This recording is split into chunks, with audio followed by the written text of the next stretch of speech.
Lilliput అంటూ MLC కవిత తనపై చేసిన వ్యాఖ్యలకు మాజీ మంత్రి జగదీష్ రెడ్డి కౌంటర్ ఇచ్చారు. తన ఉద్యమ ప్రస్థానానికి సంబంధించి కవిత జ్ఞానానికి జోహార్లంటూ కామెంట్ చేశారు. కేసీఆర్ శత్రువుల మాటలను మరోసారి వళ్లవేసేందుకు కవిత ప్రయత్నించారని విమర్శించారు. కవిత ప్రయత్నానికి నా సానుభూతి అంటూ జగదీష్ రెడ్డి అన్నారు.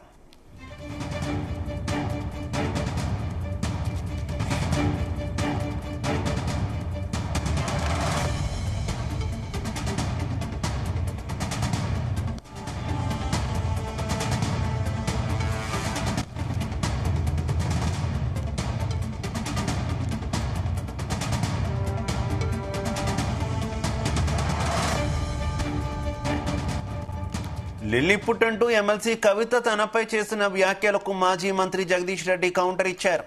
తన ఉద్యమ ప్రస్థానానికి సంబంధించి కవిత జ్ఞానానికి జోహార్లని కామెంట్ చేశారు. కేసీఆర్ శత్రువుల మాటలను మరోసారి వల్లవేసేందుకు కవిత ప్రయత్నించారని విమర్శించారు.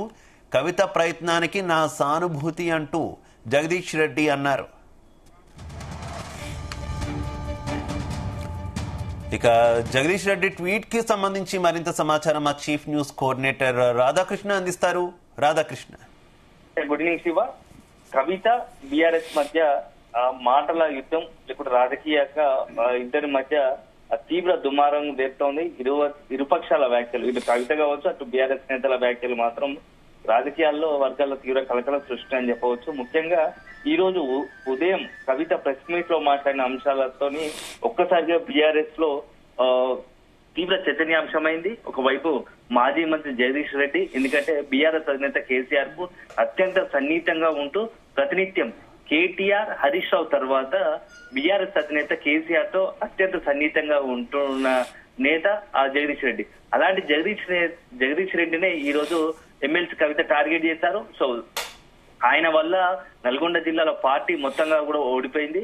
సో ఆయన కూడా ఏదో చివరి నిమిషంలో విజయం గెలిచాడు అని చెప్పుకుంటూ వస్తూనే మొత్తం కూడా జగదీష్ రెడ్డికి సంబంధించి పార్టీ నష్టమైంది అన్నట్టుగా తీవ్ర వ్యాఖ్యలు చేశారు. అలాంటి జగదీష్ రెడ్డి కూడా తన పైన కామెంట్ చేయడం ఏంటి అని చెప్పేసి కవిత ఈ రోజు ప్రెస్ మీట్ లో స్పందించిన విషయం తెలిసింది. సో దానికి అనుగుణంగానే ఇప్పుడు మాజీ మంత్రి జగదీష్ రెడ్డి కూడా అదే స్థాయిలో కౌంటర్ చేశారు. సో ట్వీట్ లో ఎక్స్ ఖాతాలో ఒక పోస్ట్ చేశారు. కవిత ఏదైతే చేసిన వ్యాఖ్యలు, తన ఉద్యమ ప్రస్థానం గురించి కవిత చేసిన వ్యాఖ్యలు, కవిత జ్ఞానానికి నా జోహార్లు అంటూ కొంత ఘాటుగా వ్యంగ్యంగా సమాధానం ఇచ్చాడు. అంతేకాదు ఏదైతే సీఎం రేవంత్ రెడ్డి చేస్తున్నాడో ఆ వ్యాఖ్యలను ఈమె మరొకసారి బలపరిచేట్టుగా అవే వ్యాఖ్యలు చేశారని చెప్పేసి మాట్లాడు. అంటే దీన్ని బట్టి చూస్తూ ఉంటే జగదీష్ రెడ్డి చాలా క్లియర్ కట్ గా అంత సీఎం రేవంత్ రెడ్డి ఏదైతే అనబోతున్నాడో అవే మాటలను కవిత అన్నట్టుగా కూడా తన ట్వీట్ లో పెట్టారు. సో ట్వీట్ లో పేర్కొన్నాడు. సో మొత్తంగా కూడా ఉదయం నుంచి కూడా ఈ రోజు జరుగుతున్న పరిణామాలు మాత్రం కవితకు బీఆర్ఎస్ మధ్య మరింత అగాధం పెరిగేలా కనిపిస్తున్నాయి. సో ఈ పరిస్థితులను బట్టి చూస్తూ ఉంటే కవిత విషయంలో బీఆర్ఎస్ అధిష్టానం కూడా ఏదైనా ఒక నిర్ణయం తీసుకోక తప్పని పరిస్థితి ఏర్పడిందని చెప్పవచ్చు. పరిస్థితి అనివార్యం మారిందని తెలుస్తా ఉంది. ఎందుకంటే మొత్తంగా కూడా గత కొద్ది నెలలుగా జరుగుతున్న ఈ యొక్క ఎపిసోడ్ క్లైమాక్స్ కు చేరిందా అనే ఒక చర్చ కూడా రాజకీయ పక్షాల్లో జరుగుతా ఉంది. ఎందుకంటే ఎప్పుడైతే అమెరికా పర్యటన తర్వాత వచ్చి శంషాబాద్ ఎయిర్పోర్ట్ లో ప్రెస్ మీట్ పెట్టిన తర్వాత కవిత మాట్లాడిన మాటలు పెను సంచలనం సృష్టించాయి. అసలు తెలంగాణకు సంబంధించి రాజకీయ వర్గాలు కావచ్చు, బీఆర్ఎస్ పార్టీకి సంబంధించిన వాళ్ళు ఎవరు కూడా అది ఊహించకుండా పోవచ్చు. అలాంటి పరిణామాలు వరుసపెట్టి బీఆర్ఎస్ లో ఒక జరుగుతూ ఉన్నాయి. ఎందుకంటే ఏకంగా బీఆర్ఎస్ అధినేత కేసీఆర్ బీఆర్ఎస్ లో చాలా కీలకంగా ఉన్నటువంటి ఎమ్మెల్సీ కవితని ఇప్పుడు తిరుగుబాటు చేసినట్టుగా ఆమె వ్యాఖ్యలు కావచ్చు, ఆమె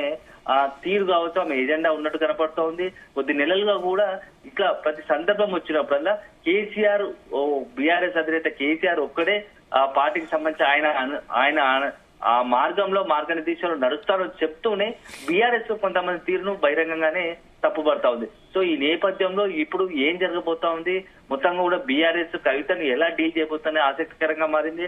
ఎందుకంటే కొద్ది రోజులుగా చూస్తున్నాం ఆ కవితను బీఆర్ఎస్ మొత్తంగా కూడా పట్టించుకున్నట్టే కనబడతా ఉంది. దానికి నిదర్శనమే ఏదైతే తీన్మార్ మల్లన్న విషయం వ్యాఖ్యల వెనుక ఈ రోజు కూడా కవిత స్పందించింది అదే విషయం. సో మొత్తంగా కూడా కవితపై అయితే పేరు ప్రస్తావించినప్పటికీ కూడా కవిత టార్గెట్ నేరుగా కేటీఆర్ అనేది స్పష్టమవుతుంది కదా రాధాకృష్ణ. కానీ అటు కేటీఆర్ రెస్పాండ్ అవ్వట్లేదు, కవిత కూడా సూటిగా ఆయన పేరు ప్రస్తావించకుండానే వ్యాఖ్యానిస్తున్నారు. సమయం వచ్చినప్పుడు నేను అన్ని బయటపెడతానంటున్నారు. ఏంటి ఒకవేళ కథ క్లైమాక్స్ కి కనుక వస్తే పూర్తిగా కేటీఆర్ ని టార్గెట్ చేసి నేరుగా మాట్లాడే అవకాశం ఉందనుకోవచ్చు. ఇంకా శివ ప్రస్తుతానికి జరుగుతున్న పరిణామాల్లో ఒకవేళ గనక బీఆర్ఎస్ అధిష్టానం కవితను ఏదైనా కవితపై ఏదైనా చర్యలకు ఉపక్రమిస్తే మాత్రం ఖచ్చితంగా అప్పుడు పార్టీకి సంబంధించి ఇక డైరెక్ట్ గానే కవితపై అటాక్ చేసే అవకాశం ఉంటుంది. బీఆర్ఎస్ సంబంధించిన నేతలు ఇప్పటి వరకు పరోక్షంగా మీడియా అడిగిన ప్రశ్నలకి జగదీష్ రెడ్డి కావచ్చు, అదేవిధంగా మధుసూదనాచారి లాంటి వ్యక్తులు సీనియర్ నాయకులు మీడియా అడిగిన ప్రశ్నలకే బీఆర్ఎస్ అధినేత ఏదైనా ఒక నిర్ణయం తీసుకుంటారు. పార్టీని ఎవరైతే పార్టీకి వ్యతిరేకంగా పనిచేస్తున్నారో ఖచ్చితంగా చర్యలు తప్పవు, కవిత కూడా దాంట్లోకి వర్తిస్తుంది, కవితపై కూడా చర్యలు తప్పవు అన్నట్టుగా వీళ్ళు మాట్లాడారు. సో ఇప్పుడున్న పరిస్థితుల్లో ఇక కవిత విషయంలో పార్టీ అక్కడ బీఆర్ఎస్ అధినేత కేసీఆర్ కింద కేటీఆర్ కావచ్చు, హరీష్ రావు కావచ్చు, ఇతర సీనియర్ నాయకులు అందరు కూడా ఒక స్పష్టమైన ఒక ప్రకటన చేసినట్టుగా తెలుస్తోంది, స్పష్టంగా ఆదేశాలు ఇచ్చినట్టుగా తెలుస్తోంది. కవిత విషయంలో మీరు ఏమి స్పందించకూడదు, కవిత ఏం మాట్లాడినా మీరు రియాక్ట్ కావద్దని చెప్పేసి ఒక నిర్దిష్టమైన ఆదేశాలు బీఆర్ఎస్ అధినేత కేసీఆర్ చేసినట్టుగా తెలుస్తోంది. సో ఇప్పటి వరకు కూడా ఎవరు కూడా కవిత ఒకవైపు వ్యాఖ్యలు చేస్తున్నా కూడా ఏ ఒక్క సందర్భంలో కూడా కవితను డైరెక్ట్ గా నేరుగా ఎవరు కూడా ఆ ప్రెస్ మీట్ పెట్టో లేకుంటే పార్టీ పరంగా ఇప్పటి వరకు విమర్శించలేదు. అదే సందర్భంలో ఏదో ప్రెస్ మీట్ కవిత విషయంలో స్పందించలేదు. ఇటీవల కాలంలో కేవలం అదే కాకుండా తీన్మార్ మల్లన్న విషయంలో తీన్మార్ మల్లన్న కవితపై చేసిన వ్యాఖ్యల పట్ల కూడా బీఆర్ఎస్ అన్ని రాజకీయ పక్షాలు ఇంక్లూడింగ్ కాంగ్రెస్ సంబంధించి కాంగ్రెస్, బీజేపీ ఇతర రాజకీయ పక్షాలను స్పందించిన బీఆర్ఎస్ మాత్రం స్పందించలేదు. సో దీంతోనే ఇక పూర్తిగా కవిత విషయంలో బీఆర్ఎస్ కవిత తను చేసుకొని తను ఏం చేసుకున్నా పట్టించుకోదలుచుకోలేదు అనే ఒక సందేశాన్ని పంపింది. సో ఇప్పుడు కూడా నెక్స్ట్ కవిత కూడా ఇదే ఆలోచిస్తున్నట్టు బీఆర్ఎస్ తనకు సంబంధించి నేను కేసీఆర్ ను బీఆర్ఎస్ సంబంధించి ఎంత అనుకున్నా ఆ పార్టీ మాత్రం అలా భావించట్లేదు. ఇంకా పార్టీలోనే నా మీద కుట్రలు పెరుగుతా ఉన్నాయి, నా మనుషులు అనుకున్న వాటిలో కోవట్లుగా మార్చుకొని ఇక్కడ ఏం జరుగుతుందో ప్రతి సందర్భాన్ని ప్రతి విషయాన్ని ఆరాధించే ప్రయత్నం చేస్తున్న తీవ్ర ఆగ్రహంగా ఉన్నట్టు తెలుస్తా ఉంది.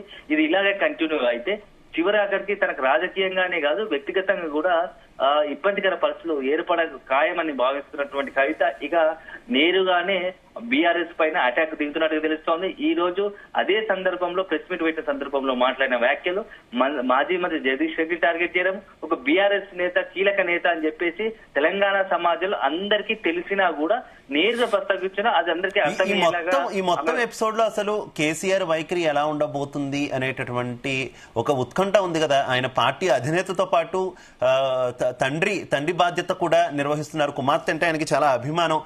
ఇటు కవిత కూడా తండ్రిని ఎక్కడ టార్గెట్ చేయట్లేదు, తండ్రి దేవుడు భగవంతుడు చుట్టూ ఉన్న వాళ్ళే దెయ్యాలంటూ కూడా వ్యాఖ్యానిస్తున్నటువంటి సిచ్యువేషన్ కదా. ఏ రకమైనటువంటి డెసిషన్ కేసీఆర్ తీసుకునే అవకాశం ఉందనుకోవచ్చు రాధాకృష్ణ? ప్రస్తుతం ఉన్న పరిస్థితుల్లో కేసీఆర్ సంబంధించి కవిత విషయంలో కేసీఆర్ సంబంధించి నిర్ణయం చాలా ఉత్కంఠగా ఆసక్తికరంగా మారబోతోంది. ఒకవైపు సొంత కూతురు అందులో గారాల పట్టి ఎప్పటి నుంచి అంటే ఉద్యమం నుంచి కూడా ఇద్దరి మధ్య బాండింగ్ ఉంది. ఒక రకంగా ఉద్యమ సమయంలో కీలకంగా వ్యవహరించారు, కవిత తండ్రికి అండగా ఉన్నారు. ఒక రకంగా బతుకమ్మకు సంబంధించి ఉద్యమంలో జాగృతిలో కూడా కీలక పాత్ర పోషించారు. ఒక రకంగా బీఆర్ఎస్ పార్టీకి కూడా కవిత వల్ల కొంత పొలిటికల్ గా అది ఓట్ల రూపంలో కావచ్చు కొంత సానుకూలంగా పాజిటివ్ గా మారింది. అయితే ఇప్పుడున్న పరిస్థితులు ఎప్పుడైతే లిక్కర్ కేసులో జైలుకు వెళ్ళిన తర్వాత ఒక్కసారిగా పరిస్థితులు మారాయి. కేసీఆర్ కూడా కవిత జైలుకు వెళ్ళినప్పుడు చాలా తీవ్ర మనోవేదన గురయ్యాడు, ఆవేదన చెందాడు. ఎట్లనైనా కనీసం కవితను బయటకు తీసుకొచ్చేందుకు అన్ని ప్రయత్నాలు కూడా న్యాయపరంగా చట్టపరంగా ప్రత్యేక ప్రముఖ న్యాయవాదులను కూడా ముందుంచి ఆ కేసును వాదించి ఇట్లా బెయిల్ ఇప్పించేందుకు ప్రయత్నాలు కూడా చేశారు. సో అంతవరకు ఓకే. జైలు నుంచి వచ్చిన తర్వాత కూడా ఫామ్ హౌస్ కు వెళ్ళడం, తండ్రి కేసీఆర్ తో కొద్ది రోజులు గడపడం, కవిత ఇవన్నీ కూడా జరిపాయి. కానీ ఉన్నట్టుండి ఒక్కసారిగా ఏం జరిగిందో ఏమో తెలియదు కానీ ఆ పార్టీకి సంబంధించి బీఆర్ఎస్ అధినేత కూతురుగా ఉన్నటువంటి కవిత, ఎమ్మెల్సీగా ఉన్నటువంటి కవితకు బీఆర్ఎస్ పార్టీకి సంబంధించినటువంటి మరొక కేటీఆర్ నాయకుడు అంటే ఏదైతే కేసీఆర్ అధినేత తనయుడు కేటీఆర్ కు మధ్య ఎక్కడో కమ్యూనికేషన్ కాబట్టి ఏదో గ్యాప్ తోటి మొత్తంగా కూడా ఒక్కసారిగా పరిస్థితులు మారిపోయాయి. దానికి తోడుగా రజతోత్సవ సభ జరిగినట్టు ఏర్పాట్లో కావచ్చు, రజతోత్సవ సభలో కేటీఆర్ ను ఎస్టాబ్లిష్ చేయడము, కేటీఆర్ ఒక్కడే తర్వాత కేసీఆర్ తర్వాత కేటీఆర్ పార్టీలో నంబర్ 2 అనేది ఒకటి ఎస్టాబ్లిష్ చేయడం, ఇవన్నీ పరిణామాలు కూడా కవిత కొంత జీర్ణించుకోలేకపోయారు, ఊహించుకోలేకపోయారని ఒక చర్చ కూడా ఉంది. ఎందుకంటే పార్టీలో కేటీఆర్ తో పాటుగా తను కూడా మొదటి నుంచి ఉద్యమంలో క్రియాశీలకంగా ఉన్నాను. అదేవిధంగా పార్టీలో కూడా తన రోల్ అధికారంలోకి రావడానికి కావచ్చు, ఇతరత్ర అన్ని వ్యవహారాల్లో కూడా తన రోల్ కీలకమైనది.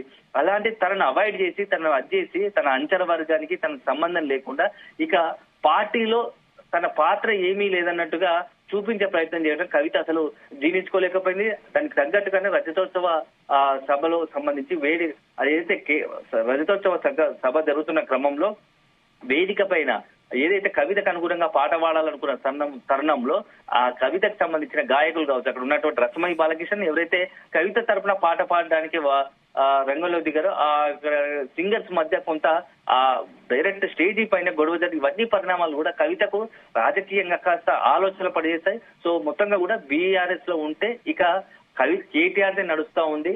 బీజేపీ ఎట్లాగో తన పాత్ర ఏమి ఉండదు, తన ముందు ఇక ఏమి చేయలేని ఒక ఆలోచనతోనే ఇక బీఆర్ఎస్ సందర్భంలో బీఆర్ఎస్ లో తన పాత్ర ఏంది, తన విషయం ఏందో తను తెలుసుకోవాలనుకోవడానికే ఇక మొత్తంగా కూడా సిద్ధపడుతున్నట్టు తెలుస్తోంది. ఈ నేపథ్యంలోనే వరుసపెట్టి పరిణామాలు జరగడం, ఒకవేళ తన సొంతగా ఎజెండా ఎత్తుకొని బీసీ నినాదం కావచ్చు, మేడే రోజు చేసినటువంటి కామెంట్స్ కావచ్చు, తెలంగాణలో ఇప్పటికీ ఇంకా అంటే ఆర్థికంగా వ్యత్యాసం ఉంది, తలసరి ఆదాయంలో వ్యత్యాసం ఉంది. కేవలం అంటే ఇప్పటి వరకు కూడా తెలంగాణ వచ్చి దశాబ్ద కాలం అవుతున్నా భూమి లేని నిరుపేదల విషయంలో ఇంకా ఏమీ చేయలేకపోయాము. వాళ్ళకు భూమి ఉన్న రైతులకు ఆర్థికంగా రైతు బంధు ఇస్తున్నాం కానీ భూమి లేని నిరుపేదలకు సంబంధించి ఏమి చేయలేకపోయాము అని చెప్పేసి కూడా బహిరంగంగానే ఒక రకంగా చెప్పాలంటే 10 ఏళ్ల బీఆర్ఎస్ పాలనే ఆమె క్వశ్చన్ చేసినట్టుగా మాట్లాడింది. సో మేడే రోజు ఇవన్నీ పరిణామాలు చూస్తూ ఉంటే కూడా మొత్తంగా కూడా బీఆర్ఎస్ సంబంధించి ఆమె తెగదెంపులు చేసుకోవడం సిద్ధపడ్డట్టుగా అప్పుడు ప్రచారం జరిగింది. ఇప్పుడు వరుస పెట్టి జరుగుతున్న పరిణామాలు లేఖ విషయం కావచ్చు, ఇక 1 by 1 జరుగుతున్న పరిణామాలు కూడా మొత్తంగా కూడా బీఆర్ఎస్ కవితకు పూర్తి స్థాయిలో ఇక చెడింది. ఏదో ఒక నిర్ణయం ఇటు కవితలన్న నిర్ణయం తీసుకోవాల్సిన సమయం ఏర్పడిందా, లేకుంటే బీఆర్ఎస్ అధిష్టానమే ఇక ఒక ఫైనల్ డెసిషన్ తీసుకునే ఆలోచనలో ఉందా అని చెప్పేసి కూడా ప్రచారం జరుగుతూ ఉంది. ఎందుకంటే గత వారం రోజుల్లో జరుగుతున్న పరిణామాల నేపథ్యంలో బీఆర్ఎస్ అధిష్టానం కూడా కవిత విషయంలో చాలా సీరియస్ గా ఉంది. అసలు ఉండడానికి కారణం కూడా మేజర్ గా ఈ యొక్క బీసీ సంబంధించినటువంటి బీసీలకు 42% రిజర్వేషన్ అంశమే ఇప్పుడు కవిత విషయంలో మరోసారి బీఆర్ఎస్ చాలా సీరియస్ గా దృష్టి పెట్టడం నడుస్తుంది. Right, thank you.